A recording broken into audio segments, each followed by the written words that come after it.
The galaxy had turned its back on Earth for centuries. Isolated, forgotten, humanity's fate was sealed, until a desperate cry shattered the silence. The Veltheran Federation, a peaceful alliance of herbivorous species, faced certain extinction at the hands of the relentless Nexary swarm. Their only hope lay in a forgotten species, one buried under the weight of its own isolation.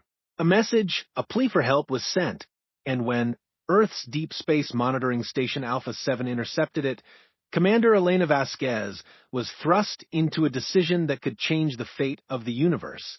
Would Earth, a planet once left in chains, answer the call and awaken a sleeping giant? The silent scream, the crystal spires of the Veltheran capital stretched toward the purple sky, like fingers reaching for salvation that would never come. Ambassador Keth Vel stood at the observation deck of the Federation Council Tower, watching the last civilian transports disappear into hyperspace. His blue-scaled hands trembled as he gripped the metallic railing, his 3 eyes fixed on the distant stars where death was already spreading. The evacuation sirens had fallen silent hours ago, but their echo still rang in his mind. 27 worlds had gone dark in the past cycle. Not conquered, not occupied, but consumed entirely. The Nexary swarm had arrived at the galaxy's edge like a plague of living nightmares, and nothing the peaceful Federation tried could stop them. Kethvel's communicator buzzed with the familiar tone of the Council emergency frequency. He activated the device with a gesture, and the holographic image of Council Prime Yaranem materialized before him. Her normally pristine white fur was matted with stress sweat, and her large herbivorous eyes darted nervously as she spoke. Ambassador, the evacuation of Sector 7 is complete, but we've lost contact with the outer colonies. The Nexary have broken through our defensive perimeter at Rigel Station. Her voice carried the weight of desperation that had become all too familiar in recent days. How many more systems can we abandon before there's nowhere left to run? Kethvel closed his eyes and felt the burden of an entire civilization pressing down on his shoulders. The Veltheran Federation had been built on principles of peace, cooperation, and mutual understanding. For 8 centuries, they had solved conflicts through diplomacy and trade. Their military existed only to maintain order and protect shipping lanes from pirates and smugglers. They were completely unprepared for an enemy that viewed them as nothing more than food. What news from the defense fleets? Kethvel asked, though he already knew the answer from Yaranem's expression. Admiral Zofkar's task force engaged the Nexary vanguard near the Proxima Relay. They fought bravely, but... She paused, her ears drooping in grief. 17 ships destroyed. 3 managed to escape and report back. The Admiral was killed when his flagship was boarded. The survivors say the Nexary drones tore through our hull plating like it was made of paper. Kethvel had met Admiral Zofkar many times. The old warrior was one of the few Federation officers who understood the true nature of warfare, having served during the Pirate Wars decades earlier. If even he couldn't stand against the Nexary, what hope did the rest of them have? The ambassador turned away from the window and walked to his private office, where the walls were lined with historical archives dating back to the Federation's founding. Somewhere in these ancient records lay their only hope, though the very thought of what he was considering made his stomach churn with fear. The Yaranem's hologram followed him, her image flickering as the transmission struggled to maintain coherence across the growing chaos. Kethvel, the Science Council, has been analyzing the Nexary technology. They believe the swarm operates as a single hive mind, directed by a central intelligence. If we could somehow locate and eliminate the Queen, it might disrupt their entire operation. And how do you propose we accomplish that when our most powerful weapons barely scratch their armor? Kethvel pulled up a wall display showing the classified archives. The Nexary have adapted to every strategy we've attempted. Their carapaces resist our energy weapons, their numbers are endless, and they learn from every encounter. He began scrolling through files that hadn't been accessed in centuries. Classified documents marked with warnings in a dozen languages. Sealed records of species that had been deemed too dangerous for contact. And there, Buried in the deepest vaults of Federation history, he found what he was looking for. There might be another way, Kethvel said, quietly, his voice barely above a whisper that Yaranem's ears perked up with desperate hope. What are you talking about?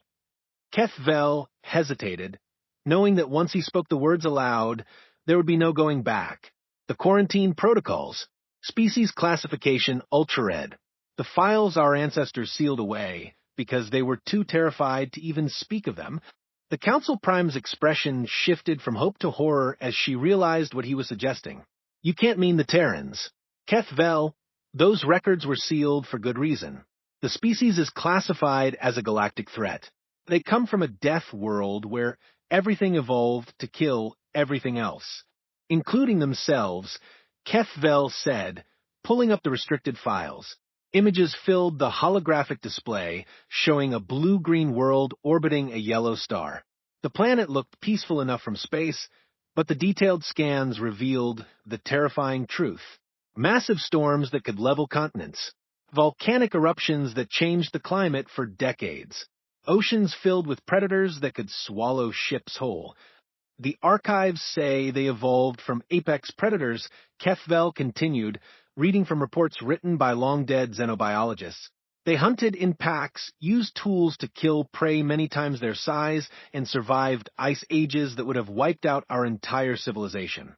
When they developed space travel, they began expanding aggressively, taking what they needed to survive. Yaranem's image shuddered, a physiological response that her herbivorous species had developed over millions of years of evolution. The Council voted to quarantine them for the safety of all peaceful life in the galaxy. They built an isolation barrier around their entire solar system and forbade any contact. That was 300 years ago. 300 years during which they've been trapped in a single star system with nowhere to go but inward, Kethvel said. Imagine what that isolation has done to them, what they've become in their cage. The ambassador accessed another file, this one containing psychological profiles compiled by the original contact teams. The Terrans were described as relentlessly adaptable, impossibly stubborn, and capable of turning any environment to their advantage. They thrived in conditions that would kill most species within hours. They fought not just to win, but to ensure their enemies could never threaten them again. The xenopsychology reports are fascinating, Kethvel said, though his voice carried no enthusiasm for the terrifying details he was reading. Terrans form emotional bonds, not just with their own species, but with any creature they perceive as needing protection. They've been known to sacrifice themselves for complete strangers, even for animals that couldn't possibly reciprocate. And they've also been known to commit genocide when they perceive a threat to those they've bonded with, Yaranem replied. The reports mention something called total war, where they refuse to accept any outcome short of the complete destruction of their enemies. Kethvel closed the files and looked directly at the Council Prime's holographic image. Outside, another transport ship lifted off from the capital, carrying refugees to temporary safety that might not last another day. Yaranem, in 6 hours the Nexari will reach the inner colonies. In 12 hours, they'll be here at the capital. Our fleets are gone, our people are scattered, and our weapons are useless against them. He paused, gathering the courage to voice the impossible choice that lay before them. We can die with honor as the peaceful species we've always been, or we can release the most dangerous predators the galaxy has ever known and pray they remember how to show mercy. The silence stretched between them for a full minute before Yaranem finally spoke. The isolation protocols can be overridden, but it requires authorization from the full council. Most of them are already evacuating to the outer rim colonies. Then we'll have to act without full authorization, Kethvel said. I have emergency powers during a crisis of this magnitude. The responsibility will be mine alone. If the Terrans agree to help us, and we somehow survive this, what then? We can't put them back in their cage. Once they're free, they'll have access to the entire galaxy. Every world, every species, every secret we've kept hidden. Kethvel walked back to the observation window and looked up at the stars. Somewhere out there, beyond the reach of current sensors, the Nexary swarm was devouring another world. Billions of innocent lives were being snuffed out with every passing hour, and the Federation was powerless to stop it. If we release them and they turn on us, we'll die as a warlike species instead of a peaceful one, he said finally. But if we do nothing, we'll die regardless. At least this way, we have a chance. And maybe if we're very fortunate, they'll remember that sometimes the strong have a duty to protect the weak. The ambassador moved to his private communications console and began entering the override codes that would break the quarantine barriers. Each digit brought them closer to either salvation or damnation, and there was no way to know which until it was too late to change course. Yaranem, record my authorization for the historical archives. If this decision destroys the galaxy, let history know the responsibility was mine alone. The transmission began encoding, carrying with it a message that would change the course of galactic civilization forever. 300 years of carefully maintained isolation was about to end, and the sleeping giants of Terra were about to learn that the universe had need of monsters once again. As the message raced through space toward the Sol system, Kethvel stood alone in his office and wondered what manner of devils he had just invited to dinner. The Nexary swarm was coming, but now something far more terrifying was awakening in response. The Deathworlders were about to remember why the galaxy had feared them enough to lock them away in the first place. In the depths of space, automated beacons began powering down for the first time in 3 centuries, and the cage around Earth slowly began to open. If we release them and they turn on us, we'll die as a warlike species instead of a peaceful one, he said finally. But if we do nothing, we'll die regardless. At least this way, we have a chance. And maybe if we're very fortunate, they'll remember that sometimes the strong have a duty to protect the weak. The ambassador moved to his private communications console and began entering the override codes that would break the quarantine barriers. Each digit brought them closer to either salvation or damnation, and there was no way to know which until it was too late to change course. Yaranem, record my authorization for the historical archives. If this decision destroys the galaxy, let history know the responsibility was mine alone.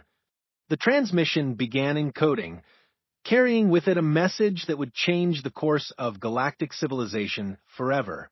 300 years of carefully maintained isolation was about to end, and the sleeping giants of Terra were about to learn that the universe had need of monsters once again. As the message raced through space toward the Sol system, Kethvel stood alone in his office and wondered what manner of devils he had just invited to dinner. The Nexary swarm was coming, but now something far more terrifying was awakening in response. The Deathworlders were about to remember why the galaxy had feared them enough to lock them away in the first place. In the depths of space, automated beacons began powering down for the first time in 3 centuries, and the cage around Earth slowly began to open.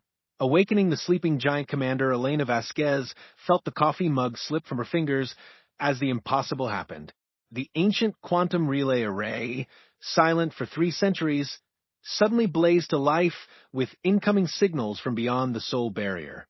Red warning lights bathed the Deep Space Monitoring Station Alpha 7 in an ominous glow as alarms that had never sounded began screaming across the facility. "Ma'am, you need to see this immediately," called out Lieutenant Chun from his monitoring station. The young officer's hands shook as he worked to decode the transmission. "The signal is coming through the old diplomatic channels. It's using Federation encryption protocols from before the quarantine." Elena set down her broken mug and moved to the central command console. At 45, she was one of the few humans old enough to remember the stories her grandmother had told about the time before the barriers. Stories of a galaxy full of strange and wonderful beings who had ultimately decided that humanity was too dangerous to exist alongside civilized species. Put it through the translation matrix, Elena ordered, her voice steady despite the magnitude of what was happening. Around her, the skeleton crew of Alpha 7 worked frantically to process humanity's first contact with the outside universe in 300 years. The message that appeared on the main screen was fragmented and desperate, transmitted across impossible distances by someone willing to risk everything on a species they had been taught to fear. Elena read it aloud, her voice growing more grave with each word. Emergency transmission to Sol System inhabitants. Veltheran Federation facing extinction. Nexary swarm consuming inhabited worlds. Request immediate assistance. Quarantine protocols suspended by emergency authorization. Please respond if you receive this message.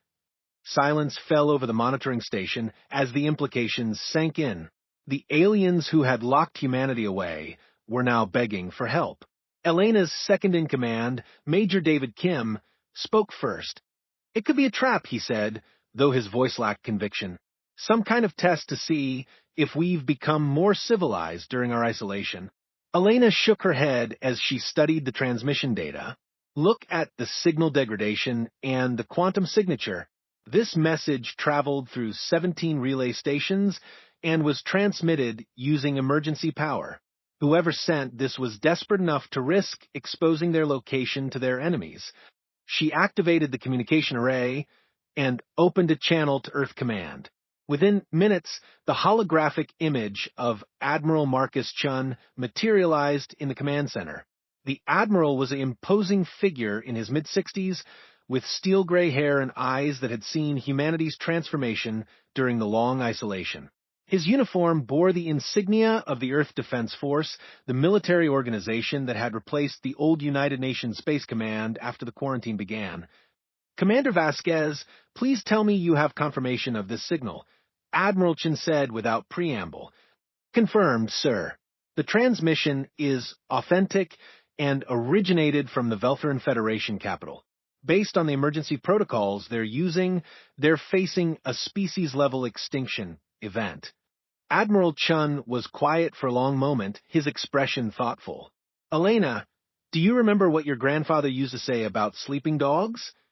That you should let them lie unless you're prepared for what happens when they wake up, Elena replied, understanding the implication immediately. The Federation thought they were keeping the galaxy safe by locking us away. They never considered what 3 centuries of forced isolation might do to a species like ours. The Admiral's expression hardened. We've spent 300 years turning our own solar system into the most heavily fortified position in known space. We've colonized every planet, moon, and asteroid. We've built ships that make our old vessels look like toys, and we've never forgotten that someone out there decided we were too dangerous to be free.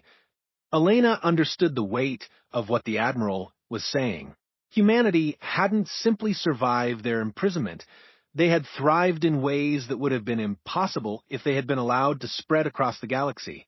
Forced to work within the confines of a single star system, human ingenuity had turned inward, creating technologies and strategies that no external observer could have imagined. What are your orders, sir? Admiral Chen's smile was neither kind nor cruel, but it carried the weight of 3 centuries of preparation for this exact moment. Prepare the expeditionary fleet. We're going to answer their call for help, but we're going to do it our way. And Elena, yes, sir. Make sure our guests understand that they're not rescuing helpless refugees. They're awakening something that they locked away for very good reasons. 6 hours later, the first human ships to leave the Sol system in 3 centuries began their journey toward Veltheran space. The fleet was small by human standards, only 12 vessels, but each ship represented technologies that had been refined in the crucible of isolation. The flagship was the EDF Prometheus, a kilometer-long dreadnought that could operate in the heart of a star or the void between galaxies.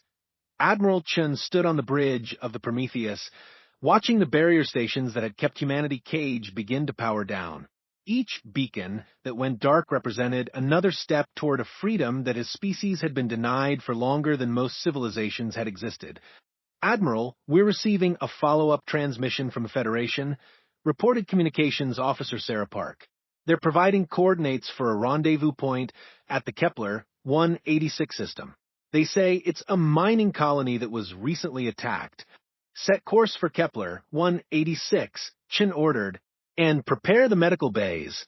If we're walking into the aftermath of an alien attack, there will be survivors who need help. The journey to Kepler 186 took 3 days at maximum hyperspace velocity.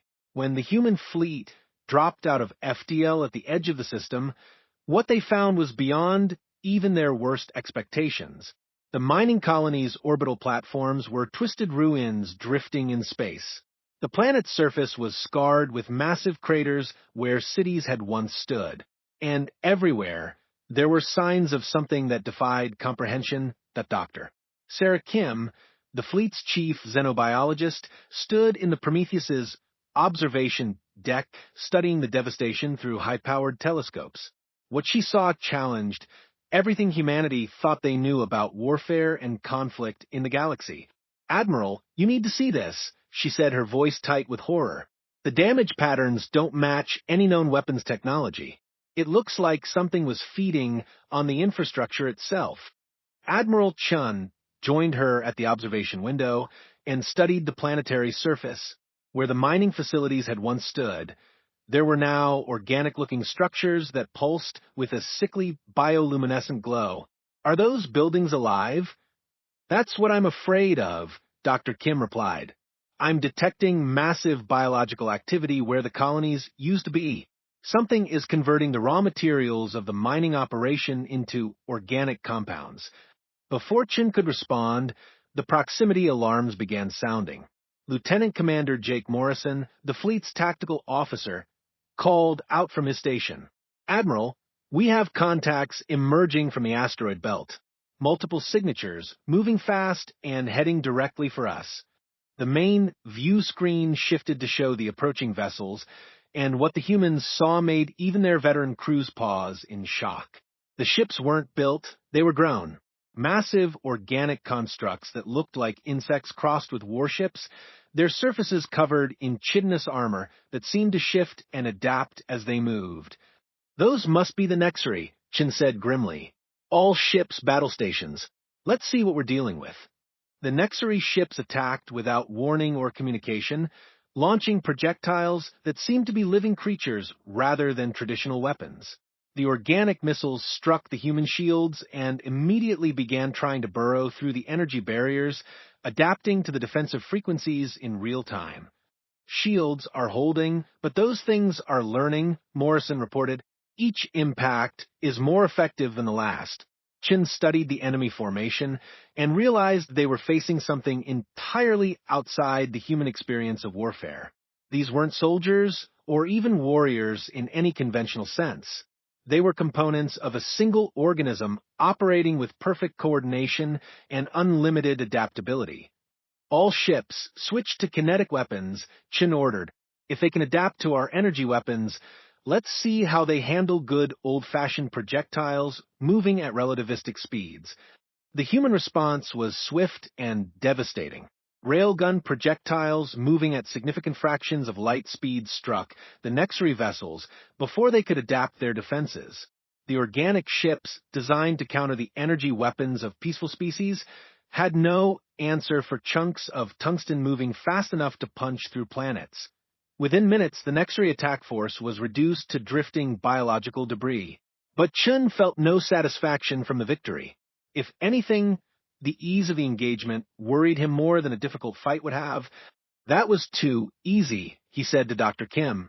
"Those ships were scouts, or perhaps a cleanup crew. The real threat is still out there." As if summoned by his words, the long-range sensors detected a massive energy signature emerging from hyperspace at the edge of the system. What appeared was beyond anything the humans had imagined possible. A living ship the size of a small moon, covered in what looked like billions of smaller organisms that moved across its surface like antibodies in a bloodstream. "My God," whispered Dr. Kim. "It's not just a ship. It's an entire ecosystem. A mobile hive that can travel between stars and consume everything it encounters." The massive bioship began moving toward the planet, ignoring the human fleet entirely. It was clear that the Nexari considered the small human force irrelevant compared to the feast waiting on the mining world below. Admiral Chun made a decision that would define humanity's return to the galaxy. "All ships, attack formation." We're not letting that thing reach the planet. Sir, Morrison said carefully, our entire fleet is smaller than one of that creature's sensory organs. We can't possibly damage something that size. Chen's smile was grim but determined. Lieutenant Commander, you're thinking like someone who fights fair. We're humans. We don't fight fair. We fight to win. The human fleet accelerated toward the bio ship, and as they closed the distance, Chen began to understand why the galaxy had been so afraid of his species. Not because humans were inherently evil or violent, but because they approached problems in ways that no other species would consider. They were creative in their destruction, innovative in their tactics, and absolutely relentless in the pursuit of their goals. The real battle for Kepler 186 was about to begin, and the Nexari were about to learn why the peaceful species of the galaxy had been so terrified of the sleeping giants from Sol that they had locked them away for 3 centuries. Humanity was awake now, and they had not forgotten how to fight. The price of freedom, the massive Nexari bio ship, loomed before the human fleet like a living nightmare, its surface writhing with billions of drone organisms that pulsed in patterns too complex for the human mind to fully comprehend. Admiral Marcus Chun stood on the bridge of the Prometheus, studying the creature through sensors that could barely process what they were seeing. Dr. Kim, tell me you found something we can use, Chen said, his voice steady despite facing an enemy that dwarfed his entire fleet. The xenobiologist looked up from her analysis console, her face pale, but determined. Admiral, I've identified what appears to be a central nervous cluster near the creature's core. It's heavily protected, but if we could somehow damage it, we might be able to disrupt the hive mind's coordination. Lieutenant Commander Morrison shook his head as he studied the tactical display. Sir, that cluster is buried under 3 kilometers of organic armor and protected by what looks like adaptive shielding. Our weapons can't penetrate that deep. Chin smiled grimly. Jake, you're still thinking conventionally. We don't need to punch through the armor. We need to make the creature remove it for us. Before Morrison could ask what the Admiral meant, Chin activated the fleet communication system. All ships, this is Admiral Chun. We're going to do something that would horrify every military strategist in the galaxy. We're going to let ourselves be captured. The reaction on the bridge was immediate. Several officers began to protest, but Chin raised his hand for silence. The Nexari bioship operates like a living organism. It consumes other ships by engulfing them and breaking them down for raw materials. But what happens when something it swallows doesn't break down? What happens when the food fights back from the inside? Dr. Kim's eyes widened as she understood the Admiral's plan. You want to be ingested by the creature so we can attack it from within? Exactly. The nervous cluster that controls the hive mind will be unprotected inside the creature's digestive chambers. If we can reach it before the bioship realizes what we're doing, we can strike at the heart of the swarm. Morrison ran the tactical calculations in his head and realized the plan was both brilliant and completely insane. Sir, even if we manage to damage the nervous cluster, we'll be trapped inside a dying creature the size of Moon. How do we get out? We'll figure that out when we get there, Chin replied. Right now, our only priority is stopping this thing before it consumes every living being in the system. The human fleet began moving toward the bio ship, their weapons powered down and their shields configured to look like they were failing. To external observers, it would appear that the small human force was making a desperate final attack against an overwhelming enemy. The Nexari responded exactly as Chin had predicted. The bio ship opened massive feeding orifices along its hull, preparing to engulf the human vessels and add their materials to the swarm's ever-growing mass. As the Prometheus and its escort ships disappeared into the creature's digestive chambers, the last thing visible from outside was the fading glow of their engine exhausts. Inside the bioship was a nightmare landscape of organic tunnels and chambers that pulsed with the rhythm of an alien heartbeat. The human ships found themselves in a vast digestive cavity filled with corrosive enzymes that immediately began trying to break down their hulls. Hull integrity holding at 90%, reported Chief Engineer Rodriguez. But these acids are adapting to our armor composition. We have maybe 20 minutes before they break through. Chin nodded grimly. Then we better make those 20 minutes count. All ships, form up and head for the central nervous cluster. Maximum speed. The human fleet began moving through the bioship's interior, following sensor readings toward the creature's brain. As they traveled deeper into the organic maze, they encountered the swarm's immune system. Massive antibody organisms, each the size of a fighter craft, swarmed toward the intruders. Contact front, called out Morrison. Defensive organisms moving to intercept. Engage and destroy, Chin ordered. Remember, we're not trying to be subtle anymore. The battle inside the bioship was unlike anything in recorded military history. Human weapons designed for space combat tore through organic corridors, while alien antibodies tried to overwhelm the intruders through sheer numbers. The confined space worked to humanity's advantage, as their ships were designed for close-quarters maneuvering while the Nexary organisms were built for open space engagements to Doctor. Kim monitored the bioship's vital signs as the fleet fought its way toward the central nervous cluster. Admiral, the creature is beginning to realize something is wrong. I'm detecting massive neural activity as it tries to understand why its immune system is failing. How much further to the target? Chin asked. 2 kilometers and closing. But sir, I'm reading something else. There are other ships in here, dozens of them. Some appear to be Veltherin, but others are from species I don't recognize. The implication was clear. The bioship had been consuming vessels from across the galaxy, adding their crews to its own biomass. Every ship that had tried to fight the Nexary had ended up as food for the swarm. Admiral, Morrison called out, "We're approaching the central chamber." The nervous cluster was a sight that would haunt the human crews for the rest of their lives. A massive brain-like organ the size of a city, surrounded by billions of neural pathways that carried information throughout the bioship. But more horrifying were the thousands of organic pods attached to the structure, each containing the partially digested remains of sentient beings from dozens of species. Those pods, Dr. Kim said, quietly, they're not just consuming the bodies. They're harvesting the neural patterns. The swarm is literally feeding on the intelligence and memories of its victims.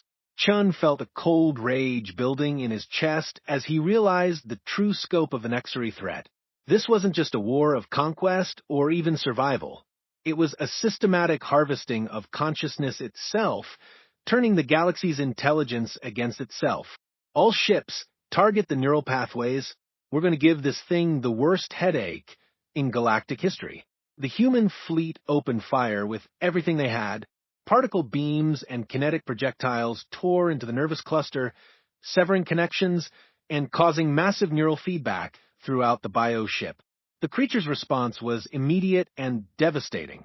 The entire interior of the bioship began convulsing as the damaged nervous system tried to process conflicting signals. Organic walls collapsed, digestive acids flooded chambers that had never been exposed to them, and the swarm's perfect coordination began to break down. "Hull breach on Deck 7, reported Rodriguez. The creature's death throes are tearing us apart." Chin realized they had achieved their objective, but at a cost that might prove fatal. The bioship was dying, but it was taking the human fleet with it. Around them, the organic structure was collapsing as the nervous system failed, and the creature's immune responses went haywire. "All ships, emergency ascent," Chin ordered. "Find the nearest exit and get out before this thing implodes." The human fleet began a desperate race through the dying bioship, following their original path back toward the digestive chambers where they had entered. Behind them, the massive nervous cluster continued to convulse and discharge energy as its neural networks collapsed. Dr. Kim monitored the creature's vital signs as they fled. "Admiral, the nervous cluster is completely non-functional. The bioship is brain-dead, but its autonomous systems are still operating.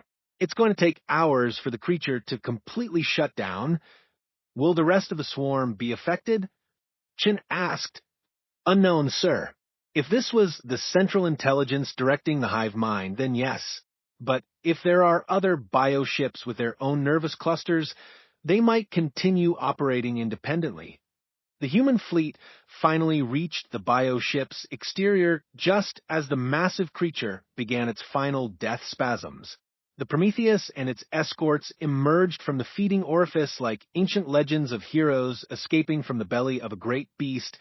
As they cleared the bioship's hull, the humans got their first clear view of the battle's aftermath. The creature was visibly dying, its surface losing the coordinated movement that had made it so terrifying. But more importantly, the smaller Nexary vessels throughout the system had stopped their attacks and were drifting aimlessly in space. Admiral, we're receiving a transmission from the Veltheran Federation, reported communications Officer Park. Ambassador Kethvel is requesting permission to approach. Chin granted permission, and within minutes, a small Veltheran diplomatic vessel pulled alongside the Prometheus. The alien ambassador appeared on the main view screen, his crystalline features showing a mixture of gratitude and terror. Admiral Chun, what you have accomplished here defies understanding. In 300 years, no species has been able to damage a Nexary bioship. You destroyed it from within and severed the hive mind's connection to this entire sector of the swarm. Chin studied the alien's expression and realized that their victory had created a new problem. Ambassador, I need to know what the Federation's intentions are regarding humanity. We answered your call for help, but we both know that changes the balance of power in the galaxy. Kethvel was quiet for a long moment before responding. Admiral, the Federation Council is divided.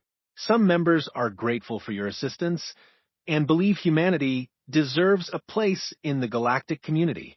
Others are more fearful than ever of what your species is capable of. And what do you believe, Ambassador? I believe that we created this situation when we locked you away 3 centuries ago. We were afraid of what you might do to the galaxy, but we never considered what the galaxy might do to you. You've become something far more dangerous than we ever imagined, but you've also remained something we never expected, which is protectors. You came to save people you had never met from a species that had imprisoned you. You risked everything to defend those who couldn't defend themselves. That's not the behavior of conquerors or destroyers. Chin nodded slowly. The Nexary threat isn't over, Ambassador. This was just one bioship. Intelligence suggests there are dozens more spread across the galaxy. Then we'll need your help to face them, Kethvel replied. But, Admiral, the galaxy will never be the same. Humanity's return has changed everything. Some species will welcome you as saviors. Others will see you as a threat that needs to be contained again. Let them try, Chin said quietly. We've spent 3 centuries learning to survive in isolation. We're not going back into any cage. As the human fleet began the journey back toward Federation space, carrying news of their victory against the Nexary, Admiral Chun stood on the bridge of the Prometheus and contemplated the future. Humanity had answered the galaxy's cry for help, but in doing so, they had announced their return as a force that could no longer be ignored or contained. The sleeping giants of Terra were awake, and the universe would have to find a way to coexist with the species they had once feared too much to allow freedom. The price of that freedom would be paid by everyone, but the alternative was extinction at the hands of horrors like the Nexary swarm. Humanity was free, and the galaxy would never be the same.